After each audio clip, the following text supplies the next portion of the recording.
Hola, ¿qué tal? Bienvenidos a una nueva edición del consultorio en vivo de la clínica Estela Maris. Soy Mía Ponte y hoy conversaremos sobre un tema de gran importancia, el cáncer de pulmón.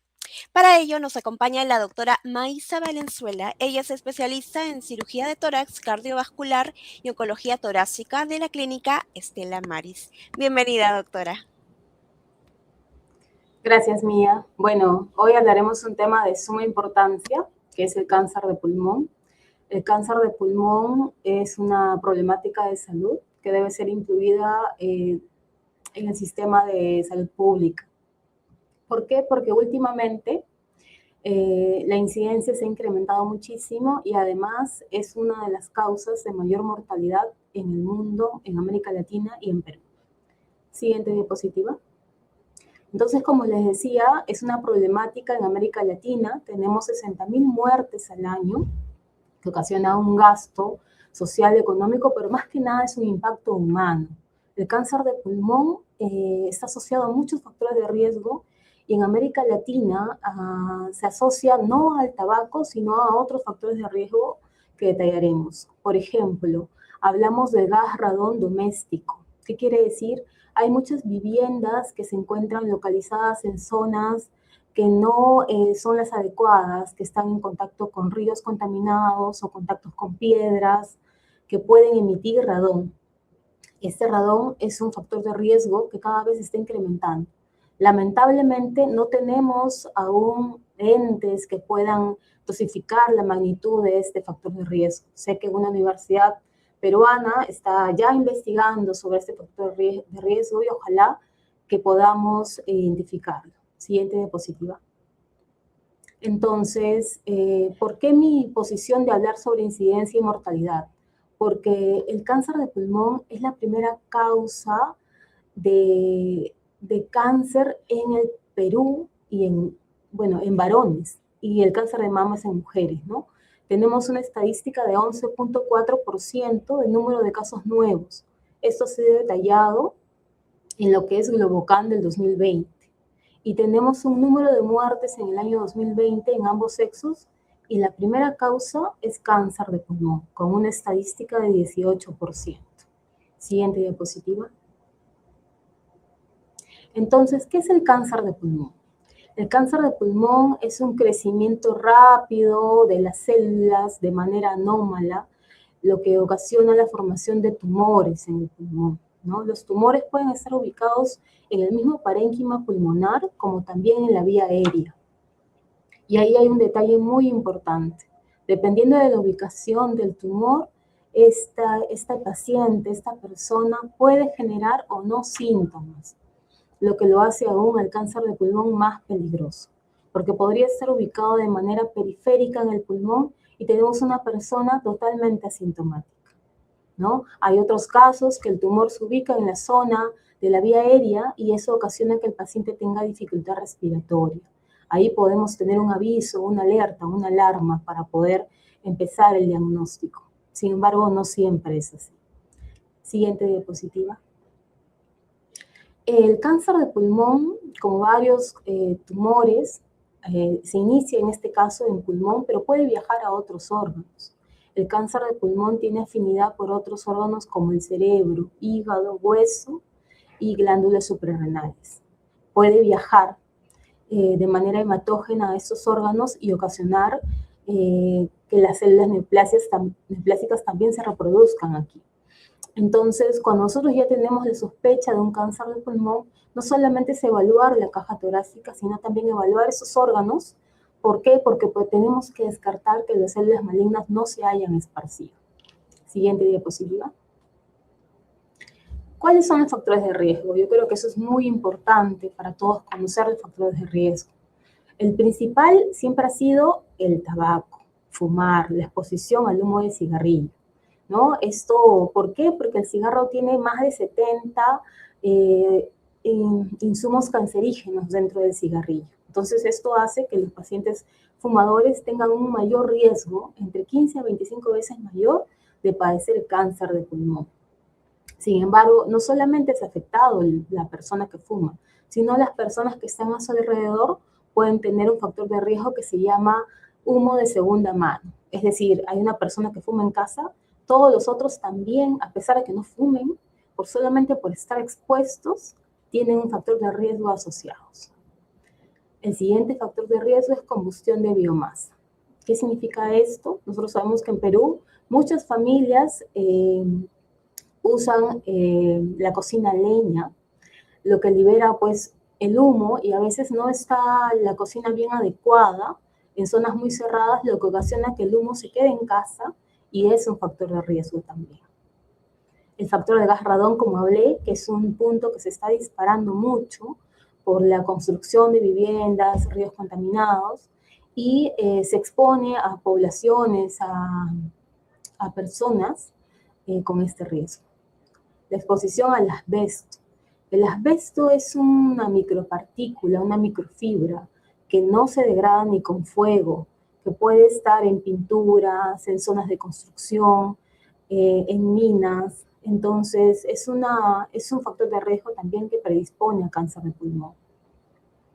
Los antecedentes familiares también son otro factor de riesgo. Si tenemos un familiar que ha tenido cáncer de pulmón, entonces es importante que se haga un screening de cáncer de pulmón, ¿no? Acudir con el neumólogo, con el cirujano de tórax o con el oncólogo para ver cuáles son todos los factores de riesgo sumados que pueden predisponer a cáncer de pulmón. Siguiente diapositiva. Entonces, una vez mapeado, ya tenemos la idea de lo que es cáncer de pulmón, tenemos que decir cuáles son los síntomas, ¿no? Como les mencioné antes, lamentablemente el cáncer de pulmón puede ser silente, puede ser asintomático, ¿no? Avisa cuando esta enfermedad incluso podría estar avanzada. Pero hay otros casos que sí pueden tomar medidas porque tenemos síntomas que son persistentes. El cansancio es uno de ellos, que exista pérdida de peso, sobre todo en los 3 últimos meses, más de 10 kilos, dolor de huesos, como le mencioné, el cáncer de pulmón viaja a la parte ósea, entonces va a haber dolor de huesos, puede haber dolor en la columna, dolor en la cadera. Entonces esos dolores que no son normales, porque tener dolor en una persona no es algo normal, simplemente el organismo te está avisando que está pasando algo con tu cuerpo. Entonces hay que estar alertas. Tos persistente, que puede ser irritativa, dolor constante en el pecho, dolor al respirar, dolor al toser. ¿Por qué puede producirse eso? Porque hay tumores que están en el pulmón y que pueden afectar la pleura. ¿Qué es la pleura? La capa que reviste la cavidad torácica, que reviste el pulmón. Y al estar afectada puede generar el dolor pleurítico, dolor al respirar. Si tenemos tos con sangre, ¿no? Tos es algo que debe llamar la atención. Puede ser un tumor que está en vía aérea y está generando un sangrado. Sensación de falta de aire, ¿no? Tenemos un compromiso pulmonar. El tumor pulmonar no permite que respires adecuadamente. Aparte, esos tumores se pueden, como ya no es un tejido sano, se pueden ser un caldo de cultivo para infecciones, para microbios, entonces pueden haber infecciones pulmonares asociadas. Que tengas ruidos al respirar, como sibilancias, como que te silbe el pecho, ¿no? Y cambios de voz. Hay muchas personas que han venido a mi consulta y me han dicho, doctora, yo no sentía ninguna molestia, pero de un momento a otro tuve un cambio de voz. Y pasa que este tumor está ubicado en una zona que puede afectar en un nervio, que hace que la tonalidad de la voz cambie totalmente. Siguiente diapositiva. Entonces, una vez que el paciente viene con todos estos síntomas o con algún factor de riesgo que he mencionado antes, porque solo con un factor de riesgo y que tenga más de 50 años tiene más de 2 factores de riesgo y 70 años tiene un factor de riesgo, entonces viene a la consulta, ¿cómo hacemos el diagnóstico? Para hacer una evaluación, una primera evaluación, se hace una radiografía de tórax. El examen de rayos X va a permitir hacer una visualización general de la cavidad torácica, de los pulmones, del mediastino. Sin embargo, es un examen limitado, ¿no? Entonces, si tenemos una sospecha alta, es mejor pedir una tomografía, que se llama una tomografía para screening de baja dosis, que permite evaluar cualquier lesión pulmonar que se pueda encontrar. Entonces la tomografía de tórax va a ser un examen más detallado que me va a permitir evaluar no solamente el tumor pulmonar, sino también ganglios mediastinales que puede existir, y eso me permite hacer un enfoque de lo que yo voy a tratar más adelante. El PET scan también es un examen si tenemos una tumoración pulmonar y tenemos una alta sospecha de que ésta sea maligna, entonces tenemos que hacer un screening de todo el cuerpo. El mejor examen para hacer un screening de todo el cuerpo e identificar lo que mencioné antes, metástasis a distancia, es el PET scan. El PET scan me va a evaluar el cuerpo completo, me va a identificar todas las células con posibilidad maligna que pueden estar. Y eso me va a permitir hacer un adecuado estadio clínico. Siguiente diapositiva. Bueno, ¿cuáles son los tipos de cáncer de pulmón? Hablando acá genéricamente, ¿no? Estamos hablando de tumores de cáncer de pulmón con células no pequeñas y las otras que son células pequeñas o cáncer pulmonar microcítico. Las más frecuentes, en un 85%, son las células no pequeñas. Son las que más se ven acá en Perú. Las otras de células pequeñas, menos mal, son en menos porcentaje porque también son mucho más agresivas. Entonces, las células no pequeñas, las principales, dentro de ellas tenemos el adenocarcinoma de pulmón y el carcinoma epitelial de pulmón. Entonces, esos son los principales. Podríamos desglosarnos mucho más, pero la idea solamente es identificar estos dos grandes grupos. Siguiente diapositiva. Entonces, como mencioné, una vez hecho el diagnóstico de la tumoración pulmonar se puede hacer con biopsias que son ambulatorias, una biopsia transtorácica, una biopsia guiada por tomografía, una broncofibroscopía, y tenemos ya el diagnóstico que anatomía patológica nos dice esto es cáncer de pulmón. Entonces ya tenemos el diagnóstico, tenemos la evaluación por imágenes que me dice en qué partes del cuerpo está. Lo que sigue es hacer un estadio clínico. Yo tengo que decir el estadio clínico al paciente. Cuando yo converso con él de consulta, tengo que decirle, ¿sabe qué? Sí, lamentablemente es un cáncer de pulmón y está en tal estadio clínico. ¿Por qué es importante el estadio? Porque con eso yo puedo hacer el tratamiento. El tratamiento, cuando son estadios 1 y 2, puede ser quirúrgico y estamos hablando de una acción que se puede curar. Entonces, es por eso muy importante avanzar muy rápido con estas evaluaciones para tener el momento óptimo y que el paciente pueda ser sometido a cirugía. Las etapas del cáncer de pulmón, como les dije, son 4. La primera, así a grosso modo, es un tumor pequeño, probablemente solamente con ganglios locales. El estadio 2, un tumor que ya se propaga a ganglios linfáticos. El estadio 3, que hay un tumor, pero ya los ganglios están en el otro lado del mediastino. Y la etapa 4, cuando hablamos de metástasis, cuando ya les mencioné que el tumor ha viajado a otros órganos, ¿no? Lo cual ya hace que este paciente no sea quirúrgico, pero también hay otras opciones de tratamiento. Ahora la medicina oncológica ha avanzado muchísimo y tenemos tratamientos sistémicos que pueden controlar la enfermedad y podemos hablar de enfermedades crónicas que pueden ser controladas. Siguiente diapositiva. Entonces, si me enfoco en mi área, yo soy cirujana de tórax oncóloga, ¿cuál es el tratamiento? Primero, lo ideal para un tratamiento de cirugía, tratamiento quirúrgico oncológico en cáncer de pulmón es una lobectomía más linfadenectomía. La lobectomía más linfadenectomía es la cirugía reglada, la cirugía ideal, la cirugía curativa, ¿no? Esa es la principal.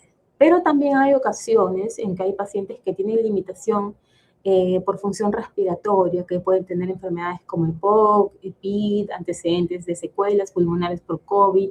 Entonces, estos pacientes de repente no aplican para que yo les retire un lóbulo pulmonar. Por tanto, estos pacientes pueden ser sometidos a una extirpación de un segmento pulmonar, ¿no? Extirpar ese segmento conteniendo este tumor pulmonar me va a permitir, pues, tener buenos márgenes para que él probablemente siga un tratamiento adyuvante, un tratamiento sistémico a cargo de oncología. La neumonectomía, en caso de cáncer de pulmón, es una cirugía más grande porque ya implica sacar un pulmón. Sin embargo, solamente son pocos casos que aplican. Igual, estos son términos generales. Al final lo que cuenta es la evaluación de cada paciente. Cada paciente es diferente, es un mundo diferente y cada uno necesita un tratamiento único. Siguiente diapositiva. Entonces, ya hablamos de los tipos de cirugía. Esta es la técnica de cirugía. Las técnicas de cirugía pueden ser, antes convencionalmente se abría el tórax totalmente, ¿no? Con unos 8 a 10 centímetros de longitud, como se ve en la pantalla a la derecha, ¿no? Se abría el tórax, se hacía la cirugía, se sacaban los ganglios, se dejaban los drenajes pleurales, y bien, ¿no? Pero es una cirugía de tórax, suele ser una cirugía con bastante dolor, por el tema que la incisión es una incisión intercostal.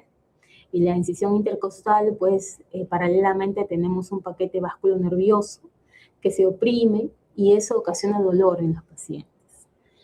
Aún se hace la toracotomía, pero a casos excepcionales. Ahora hemos optado por hacer la cirugía toracoscópica con una cámara especial, trócares por los cuales van a introducirse pinzas toracoscópicas y eso permite que el paciente tenga una recuperación más rápida y menos dolor en el postoperatorio. Eso le ayuda a que el paciente esté menos tiempo hospitalizado y pueda recuperarse mucho más rápido, ¿no? Las técnicas toracoscópicas tenemos, la primera que se muestra es una toracoscopía multipuerto, ahí se notan 3 puertos, o sea, 3 incisiones, y la siguiente imagen se ve una toracoscopía uniportal, que es por una incisión se hace toda la cirugía. Estas cirugías se están realizando acá en clínica y los pacientes están yendo muy bien. Si tenemos un diagnóstico como como cáncer de pulmón, necesitamos un diagnóstico rápido, una cirugía rápida para que el paciente, si es que necesita un tratamiento sistémico complementario, se recupere rápido para que pueda recibir ese tratamiento complementario y pueda curar este cáncer. Siguiente diapositiva. Entonces, para el manejo de estos pacientes con cáncer de pulmón, no es un manejo único por el cirujano de tórax, es un manejo multidisciplinario, ¿no? Participa el neumólogo, participa el oncólogo, el radiólogo también con las imágenes realizadas, el cirujano de tórax, en este caso es cirugía de tórax oncológico, y patología. Todos ellos hacemos reuniones, definimos pacientes y decidimos cuál es la mejor opción de tratamiento para el paciente. Con eso ya el paciente puede tener el mejor pronóstico para curarse de esta dura enfermedad. Siguiente diapositiva. Bueno, eso es todo lo que he podido compartir con ustedes. Sé que el cáncer de pulmón es sumamente amplio, ¿no? Es un tema muy grande, en realidad he tratado de resumirlo, pero si tienen preguntas, si se han sentido identificados con estos factores de riesgo, por favor no duden en acudir a mi consulta en Clínica Estela Maris. Muchas gracias. Gracias, doctora. Muchas gracias por compartir esta valiosa información sobre el cáncer de pulmón.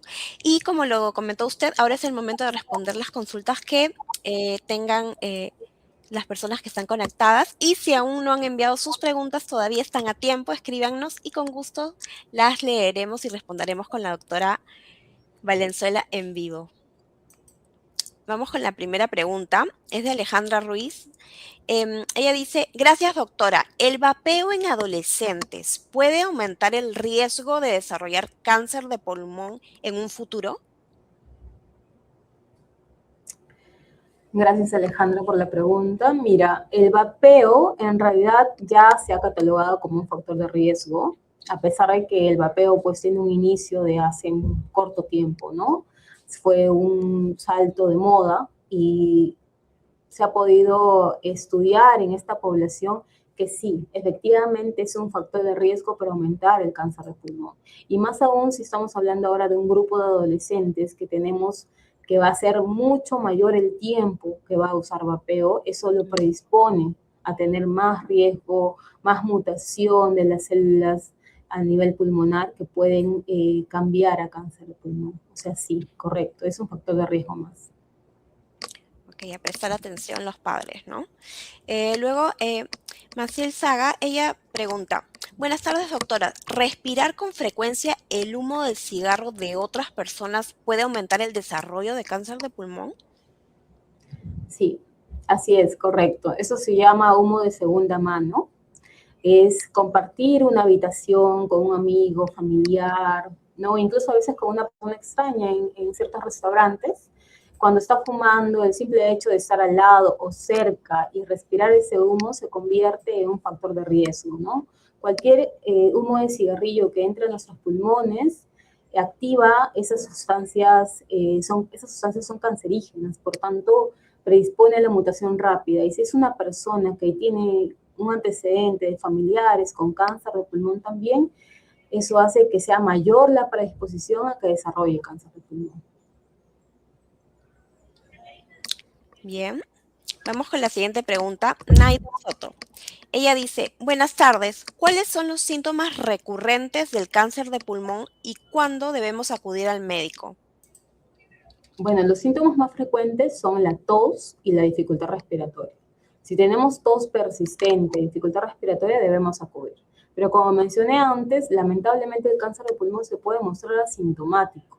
Entonces, antes de llegar a síntomas, cuando ya nos está avisando que la enfermedad está en un estadio avanzado, es mejor reconocer los factores de riesgo de lo que hemos estado expuestos para mejor hacer un screening con el neumólogo y pueda visualizar con una radiografía de tórax o tomografía si hay alguna lesión que ha aparecido, porque los síntomas pueden aparecer cuando ya es demasiado tarde. Bien, vamos con la siguiente pregunta. Gracias, Kimberly Fernández. Ella dice, doctora, buenas tardes. ¿Cuáles son los síntomas iniciales que podrían alertar sobre la presencia del cáncer de pulmón? Es muy variable. Yo creo que de repente la pérdida de peso debido a la alta energía, alto consumo energético que puede tener los pacientes oncológicos es un buen síntoma para identificarlo, ¿no? La pérdida de peso, más de 10 kilos en 2 o 3 meses, puede identificar que algo está pasando en tu cuerpo, ¿no? Algún consumo energético, las causas oncológicas son las más frecuentes.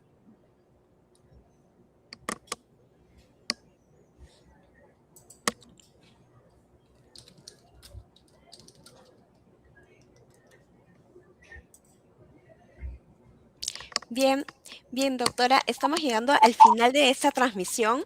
Agradecemos a la doctora Maísa Valenzuela por acompañarnos y compartir todos sus conocimientos con nosotros y muchas gracias a todos por estar conectados. Doctora, por favor, invite a todos nuevamente a su consulta.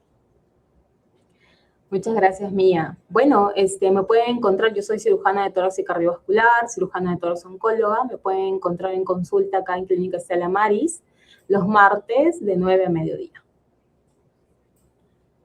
Perfecto, gracias, doctora. Buenas tardes. Y recuerden, estimados y estimadas, si desean agendar una consulta con la doctora Valenzuela o conocer nuestras más de 40 especialidades médicas, pueden ingresar a la web que aparece en pantalla. Gracias por acompañarnos y hasta una próxima edición del consultorio en vivo de la Clínica Estela Maris.